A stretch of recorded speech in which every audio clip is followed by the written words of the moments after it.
fé não fingida de Timóteo foi algo que ele aprendeu a observar a vida daquelas mulheres que faziam parte do seu cotidiano, da sua rotina, enfim, né?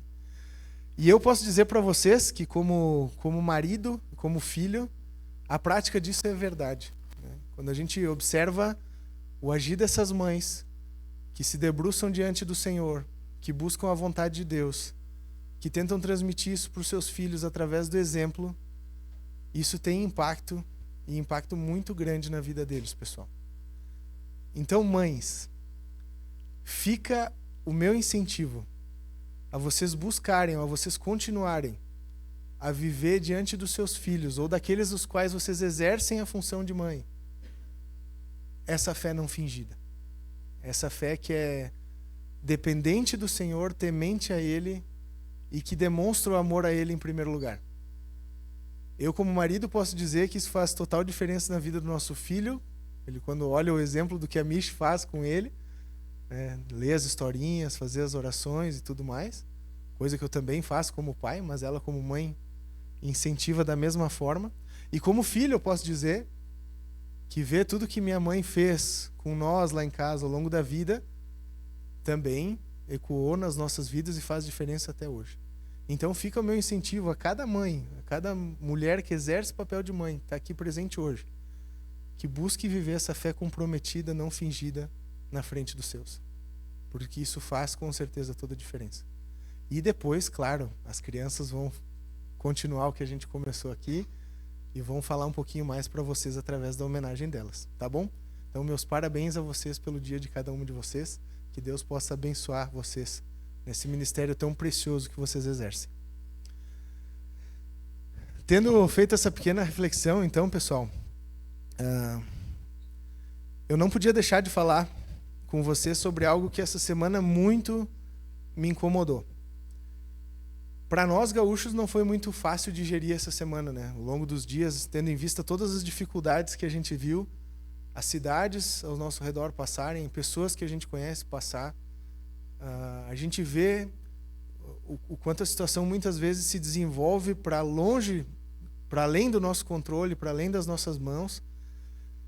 E muitas vezes quando eu olhava para essas situações, lendo, vendo e até mesmo experimentando algumas circunstâncias, eu me indignava muito e cada vez mais a observar muitas coisas injustas que aconteciam ao nosso redor, o que a gente vê acontecendo, né?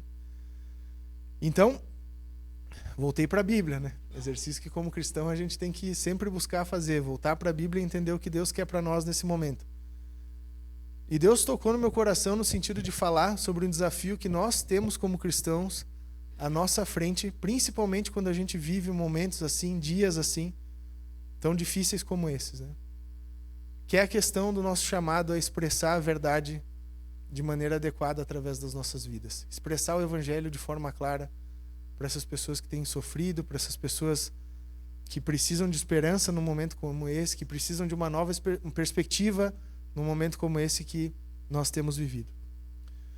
E qual o motivo de a gente falar sobre esse desafio hoje? Resolvi que a gente tratasse sobre isso porque muitas vezes a gente cai em duas armadilhas, né? A primeira delas é nos deixar tomar pela ira e indignação diante do que a gente vê eclodir por causa do pecado ao nosso redor. E através dessa postura, a gente acaba deixando de exercer, de cumprir o nosso papel. E também pela questão de que muitas vezes nós mesmos, motivados ou inspirados negativamente pelo nosso pecado, acabamos por deixar de expressar a verdade do Evangelho, a qual nós somos chamados por Jesus a expressar em momentos como esse. Então, para isso, eu queria que a gente usasse um trecho que vai estar presente lá na Epístola de Tiago. Então, você pode ir indo para a sua Bíblia lá em Tiago, capítulo 1.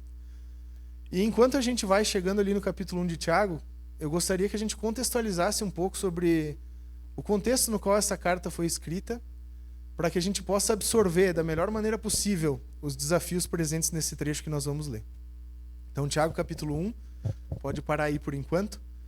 E aí vamos dar uma conversada sobre qual o pano de fundo em que Tiago foi concebido, né?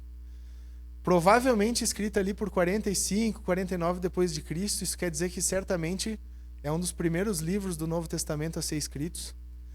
E também provavelmente destinada a judeus que viviam fora da Palestina e que lutavam contra dificuldades que eram muito comuns em sua cultura, principalmente a avareza e o desprezo aos pobres e necessitados.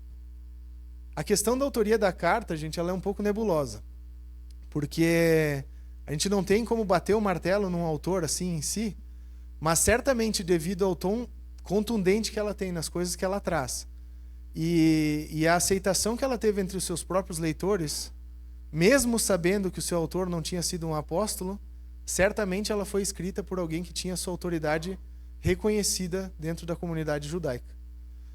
Fazendo assim com que, para mim, vou dar a minha opinião aqui, a opção mais plausível de quem seja o autor da Epístola de Tiago seria Tiago, meio-irmão de Jesus, né? E é bem interessante ressaltar, pessoal, que a Epístola de Tiago ela tem um estilo muito particular e único dentro do Novo Testamento. Vocês vão ver que se vocês tirarem um tempinho para ler Tiago ao longo dessa semana, ela tem proposições que são bem diretas, com ilustrações que são muito compreensíveis para nós. Então, Tiago vai estar propondo os problemas, falando de como o cristão tem que agir em meio a esses problemas para solucioná-los, para encontrar uma direção. E ele vai usar exemplos que são de fácil compreensão para quem lê. E isso também é uma coisa que faz com que seja bem complicado a gente definir um propósito pequeno para Tiago, que nem a gente gosta de fazer aqui, resumindo um pequeno parágrafo, qual o propósito da Epístola de Tiago. Então eu vou usar as palavras de alguém muito mais capaz que eu para isso hoje, o Dr. Carlos Oswaldo Pinto, professor do Edgar, doutor em teologia. Lendo um livro dele, eu achei bem legal como ele escreveu para resumir o propósito de Tiago em um pequeno parágrafo. Segundo o Dr. Oswaldo, então, o propósito de Tiago é encorajar a aplicação do cristianismo à vida diária, apresentando respostas adequadas às provas da vida real que confrontam seus leitores. Então vocês podem ver que é bem abrangente, né? Vai falar do dia a dia, das coisas que nós passamos, das dificuldades que nós vivemos como cristãos, e a ponto de nos trazer confronto para que possamos viver um cristianismo centrado e verdadeiro em momentos assim. Então, com isso mais fresco à nossa mente, pessoal, eu queria que nós fizéssemos a leitura de Tiago capítulo 1, do verso 19 até o 27, e com base nesse trecho, nós vamos falar sobre 3 fatos que podem nos auxiliar no que diz respeito a gente estar expressando a verdade do Evangelho de maneira adequada através das nossas vidas, tá bom? Então vamos ler ali Tiago 1, do 19 ao 27.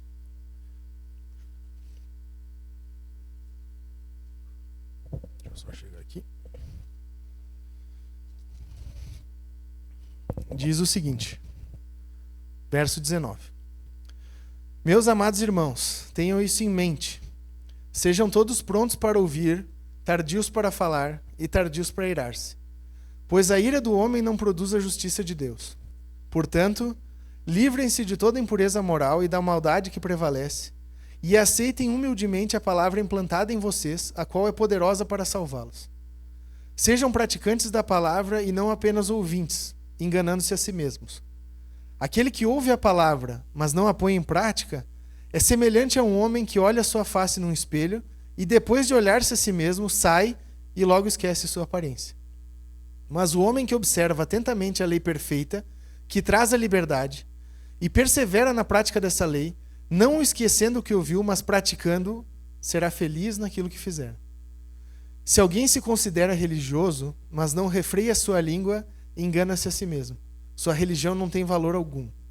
A religião que Deus, o nosso Pai, aceita como pura e imaculada é essa: cuidar dos órfãos e das viúvas em suas dificuldades e não se deixar corromper pelo mundo. Vamos orar, pessoal?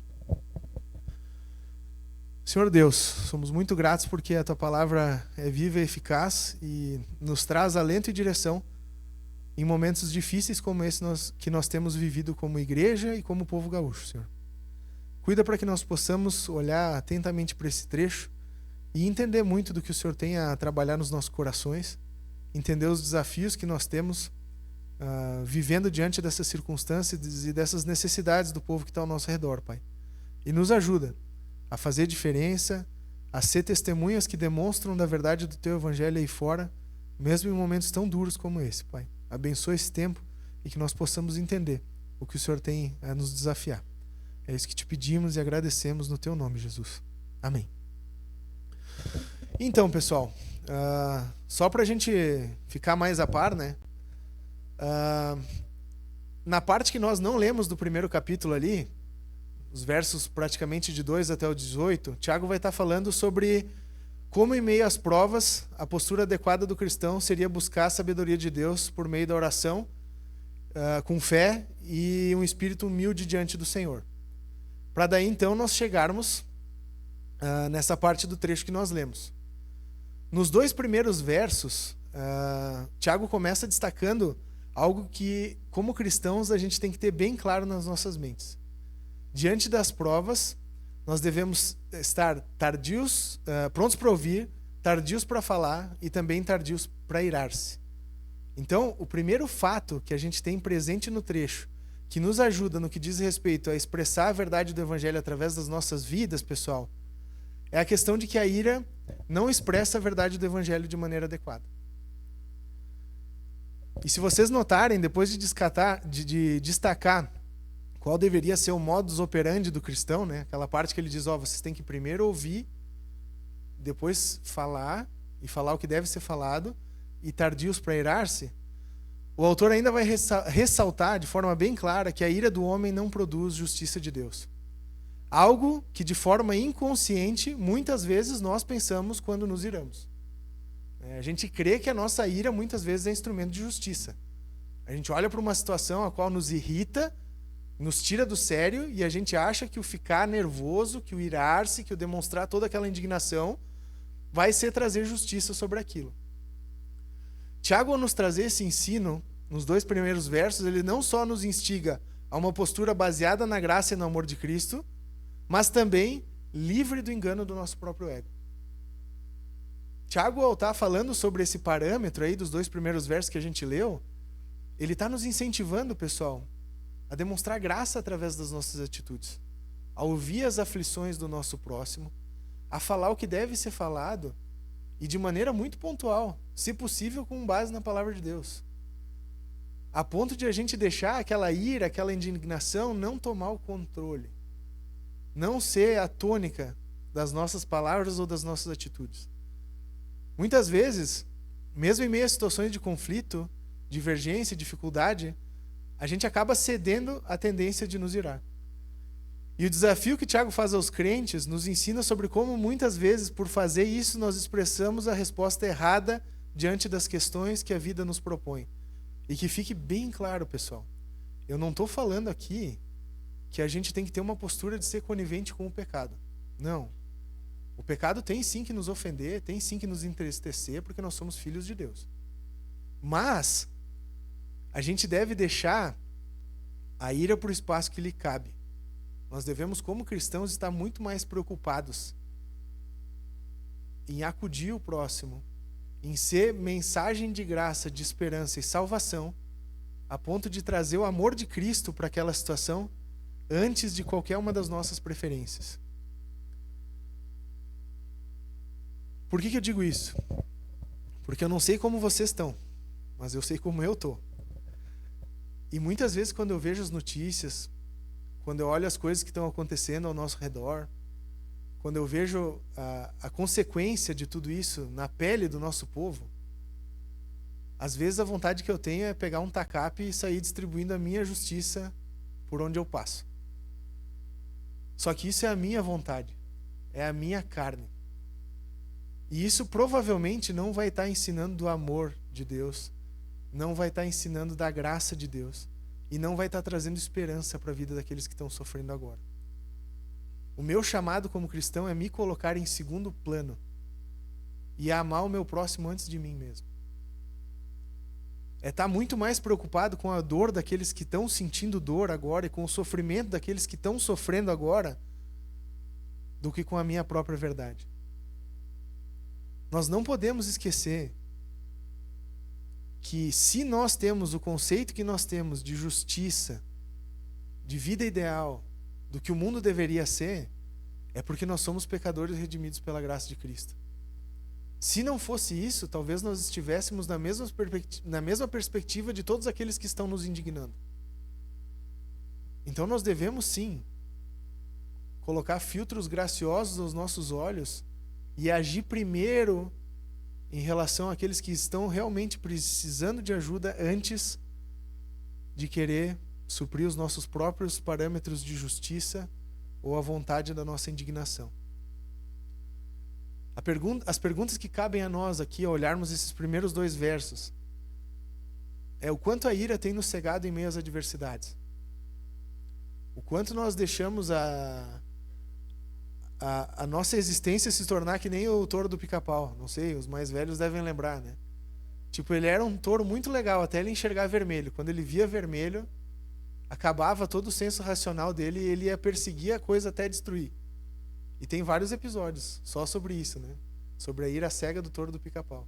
Os mais novos aqui, infelizmente, não devem entender isso que eu estou falando, mas é um desenho politicamente incorreto que fez parte da infância dos mais velhos e era divertido. Quem nós temos tentado satisfazer primeiro, pessoal? O nosso senso de justiça ou a direção do Espírito Santo? Constantemente, em momentos de dificuldade, nós temos que dobrar o nosso joelho e pedir para Deus: Senhor, me ajuda a fazer a tua vontade e que a minha não te atrapalhe. Por quem que nós temos lutado? Por nossas convicções pessoais ou pelo evangelho que nos resgatou? Nosso chamado agora é estar levando esse evangelho adiante e nos colocando em segundo plano diante dele. São perguntas contundentes que nós devemos nos fazer ao ler esses 2 primeiros versos. Mas Tiago avança. E agora no verso 21, nós observamos instruções práticas de Tiago para que a gente possa agir de maneira a cooperar com a expressão da verdade do evangelho por meio das nossas vidas, pessoal. Ele vai estar falando ali no verso 21 que nós temos de nos livrar da impureza moral e da maldade, a ponto de que nós possamos aceitar humildemente a palavra implantada em nós, que é poderosa para nos salvar. Aí nós chegamos agora no segundo fato presente no trecho, que pode nos ajudar no que diz respeito a expressar a verdade do evangelho nas nossas vidas. O pecado prejudica a expressão da verdade que é o evangelho. Nós não podemos ignorar esse fato. Nessa parte aqui, é como se a gente tivesse um breve e prático chamado à santidade para cada um de nós. Para que isso aconteça, nós precisamos nos livrar da impureza moral no sentido de não sermos indiferentes ou até coniventes com essa impureza moral no que diz respeito às nossas vidas, mas de realmente nós termos uma postura de abandoná-la. Como se eu chegasse e observasse toda essa questão moral que me afeta e que não é parte da vida, do plano que Cristo tem para mim, e falasse: isso eu não quero mais. Eu não quero mais levar essa inspiração imoral para a minha vida daqui para frente. E também abdicarmos da maldade, que muitas e muitas vezes prevalece no que diz respeito às nossas atitudes, não dando espaço para que essa maldade assuma o controle do que nós somos ou fazemos. Então nós devemos sim buscar uma vida de santidade a ponto de não deixar mais nenhum tipo de atitude imoral ou nenhum tipo de maldade se sobressair diante do evangelho que permeou e transforma o nosso coração. E Tiago é muito sábio em concluir esse breve chamado de santidade, pessoal, nos lembrando de sermos humildes. Humildes a ponto de aceitarmos a palavra de Deus que, implantada em nós pela graça de Cristo, nos lembrando de que essa mesma palavra é autoridade sobre as nossas vidas e poderosa, ao ponto de, em algum momento, ter nos conduzido à salvação. E ao ponto de poder conduzir as pessoas que estão ao nosso redor a essa mesma salvação. Nós não podemos ser hipócritas, gente, ao ponto de pensar que uma vida que em situações adversas demonstra atitudes que são impuras moralmente, que são maldosas em sua essência, vai transparecer do evangelho. Nós nos enganamos quando a gente pensa dessa forma. Quando em momentos como esses que nós temos vivido, que as pessoas estão carentes dos serviços mais básicos, se nós demonstramos indiferença, nós não demonstramos a Cristo. Se nós demonstramos egoísmo, nós não demonstramos a Cristo. Nós não podemos nos enganar a esse ponto. Pelo contrário, nós temos de entender que por conhecermos a Cristo, nós vamos buscar uma postura diferente. Nós vamos buscar ser alento num momento como esse. Nós vamos buscar demonstrar da palavra que nos resgatou e que pela força e o poder do Espírito nos transforma diariamente. Sempre que nós não atentamos para essas coisas, pessoal, é como se nós estivéssemos jogando contra o time ou embaçando a clareza que o Evangelho deveria transparecer por meio das nossas vidas. Algo que deve ser claramente exposto pela vida do cristão é a graça e o amor de Jesus.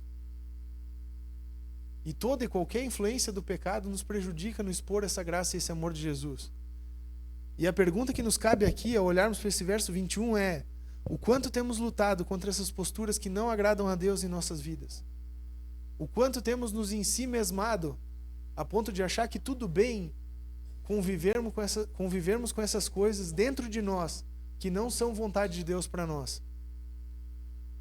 O pecado para nós sempre deve ser encarado como um problemão na sala, pessoal. O pecado para nós não tem que ser encarado como tarefa que a esposa pede para a gente fazer. Não sei, os maridos sabem, né? Amor, faz isso logo. Tudo bem, daqui 6 meses está pronto, né? Eu disse que no meu tempo eu vou fazer. O meu tempo são 12 meses, o ano inteiro. Nós não devemos encarar o pecado dessa forma, pessoal. E os maridos todos riram porque eles entendem o que eu falei. Nós devemos encarar o pecado com prontidão à mudança. Se a gente sabe que a gente é orgulhoso, a gente não deve nos definir pelo orgulho. Nós devemos lutar contra o orgulho.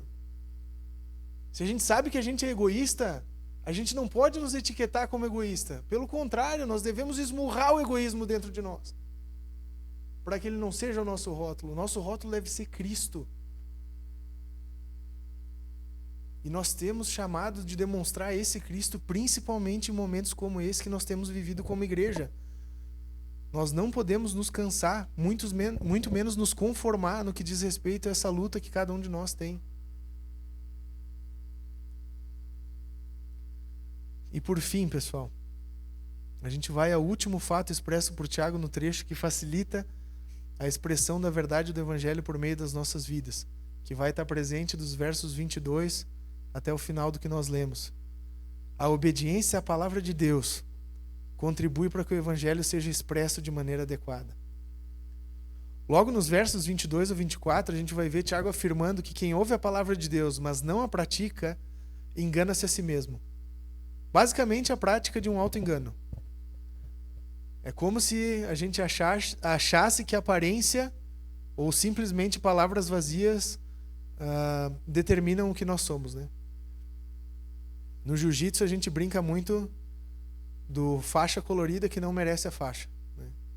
Por que a gente fala isso? Porque muitas vezes tem aqueles que só estão preocupados em trocar a cor da faixa. E aí eles ficam ali apurrinhando o professor, dizendo: me dá um grau, me troca de faixa, me deixa ir para azul, me deixa ir para roxa, me deixa ir para marrom, me deixa pegar a preta. Só que aí na hora do vamos ver, quando a luta pega, a gente sabe que aquela pessoa não está vestindo uma faixa adequada. Ela sabe que ela ganhou a faixa no grito, não na técnica, muito menos na força. E Tiago usa essa ótima ilustração para nós entendermos a inutilidade que é o simples conhecimento da palavra desvencilhado da prática. Desvencilhado da obediência a essa palavra. Ele compara aquele que é semelhante a se olhar no espelho e esquecer da própria face. E aqui eu digo uma informação gritante para vocês que talvez vai chocar um pouco. Conhecer a palavra por si só, sem praticar, vocês podem ter certeza que o diabo conhece muito melhor do que nós.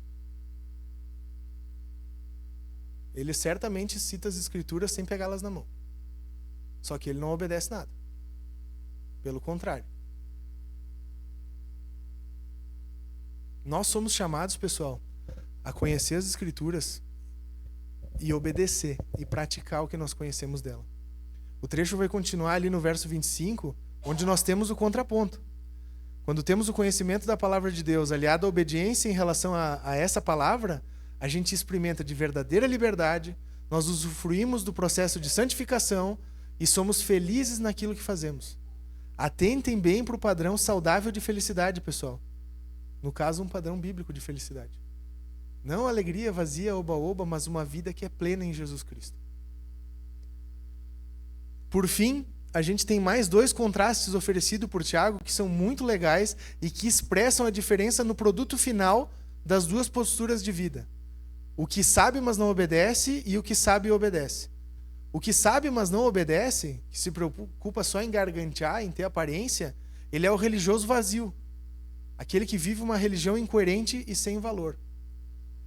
O cristão obediente, ele vai experimentar da verdadeira religião, a que agrada a Deus, a que expressa o seu amor e do seu cuidado aos mais frágeis, não se deixando corromper pelo mundo.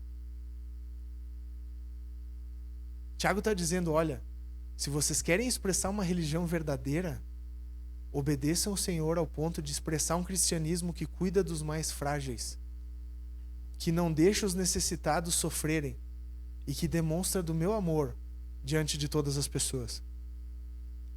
Pessoal, é o conhecermos a palavra de Deus e a obedecermos que vai tornar possível, mesmo em momentos difíceis como esse que a gente tem vivido, a clara expressão da mensagem do Evangelho nas nossas vidas. Termos ciência desse fato, apontado por Tiago, é mais um motivo para a gente nos empenhar no que diz respeito a buscarmos um conhecimento da palavra de Deus, aliado a uma obediência ao que ela nos propõe.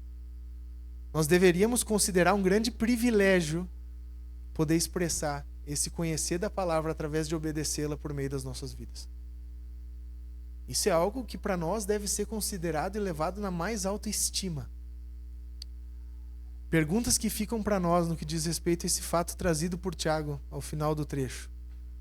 Temos nos preocupado no que diz respeito a obedecer a palavra de Deus? Temos considerado a palavra de Deus como critério fundamental nas nossas vidas? Quando nós vamos decidir algo, quando nós vamos fazer algo, quando nós vamos expressar algo, a gente leva em consideração o que a Bíblia nos diz? Eu gostaria que, assim como foi um desafio para mim, cada um de nós pudesse sair com essas perguntas ecoando daqui para ao longo da semana, porque nós vamos ter muitos desafios. Mesmo que a chuva cesse e que Deus tenha esse cuidado de fazer a chuva diminuir, nós temos todo o desafio de cuidar dessas pessoas e estar ajudando nessa reconstrução. E aí também é chamado para nós demonstrarmos o Evangelho diante dessas pessoas. Então, só para reforçarmos, para a gente reforçar, pessoal, o que nós vimos agora até aqui, né? Com base em Tiago 1, do 19 ao 27, a gente viu sobre 3 fatos que podem nos auxiliar a expressar a verdade do Evangelho por meio das nossas vidas. Nós vimos que a ira não expressa a verdade do Evangelho de maneira adequada. Nós vimos que o pecado prejudica a expressão da verdade do Evangelho através das nossas vidas. E vimos também que a obediência à palavra de Deus colabora para a expressão da verdade do Evangelho através do que nós somos. 3 fatos muito claros que Tiago aborda ao longo do trecho. Qual o impacto prático que esse trecho tem sobre as nossas vidas, então, pessoal? Que implicação ele traz? Primeiro, que como cristãos nós devemos aprender que somos chamados a ser bons ouvintes. Nós devemos nos compadecer daqueles que sofrem, ouvir suas demandas, chorar com os que choram. Também nós devemos entender que como cristãos nós somos chamados a falar o necessário, quando necessário, se possível, com base na palavra de Deus. Nós não podemos nos irar com base nos nossos próprios parâmetros. Nós devemos lembrar também que somos chamados por Cristo a nos livrar da nossa impureza moral. Somos chamados por Cristo a nos livrar de toda a nossa maldade. E que devemos humildemente buscar conhecer e obedecer da palavra de Deus. Sem esquecer que a palavra de Deus é poderosa para salvar. A palavra de Deus foi usada no nosso processo de salvação e também está aí para ser instrumento de redenção na vida dessas pessoas aí fora. Não podemos deixar de atentar que não devemos nos deixar corromper pelo mundo, pessoal. O trecho expõe isso também. E que somos chamados por Jesus a auxiliar os menos favorecidos, expressando da sua graça e do seu amor. Vocês sabem que eu sempre gosto de deixar uma aplicação prática para cada um de nós ao final da mensagem. Então que a aplicação hoje seja que nós possamos, nesses tempos de crise, estar atentos aos desafios que esse trecho nos trouxe, de maneira a aplicá-lo nos próximos dias ao nosso redor, servindo, ouvindo, auxiliando e amando. Nós estamos cheios de oportunidade para estar demonstrando tudo isso que o trecho nos propõe. Que nós possamos sair daqui desafiados a demonstrar esse serviço, esse compadecer-se através do ouvir, a ajuda através do auxílio prático e o amor por consequência através dessas coisas. Amor que vem de Cristo, porque por nós mesmos não seria possível. Vamos orar? Senhor Deus, somos muito gratos porque é graças a Ti que nós podemos ter esperança, mesmo em momentos tão difíceis como esse. Obrigado, Senhor, porque nós sabemos que em meio a essas dificuldades, como cristãos, nós temos um chamado a cumprir, Senhor. A demonstrar a verdade, a graça e o amor do Teu Evangelho nesses dias sombrios e nebulosos que nós temos à nossa frente. Mas que possamos ser instrumento, Pai, para que através das nossas vidas a Tua luz possa ser vista. A verdade do Teu Evangelho possa fazer diferença na vida dessas pessoas que tanto têm sofrido, Senhor. Cuida para que nós não fechemos os nossos olhos, nem viremos o nosso rosto diante dessa situação. Pelo contrário, que nós possamos buscar nos envolver cada vez mais em auxílio a esses nossos queridos que têm sofrido. E te pedimos, Pai, trabalha tudo aquilo no nosso coração que tem sido empecilho ou que tem nos impedido a agir dessa forma de maneira a Te agradar, Senhor. Que possamos obedecer e cumprir a Tua palavra nesses momentos, Pai. Esse é o nosso desejo, Senhor. No Teu nome, Jesus. Amém. Então, pessoal,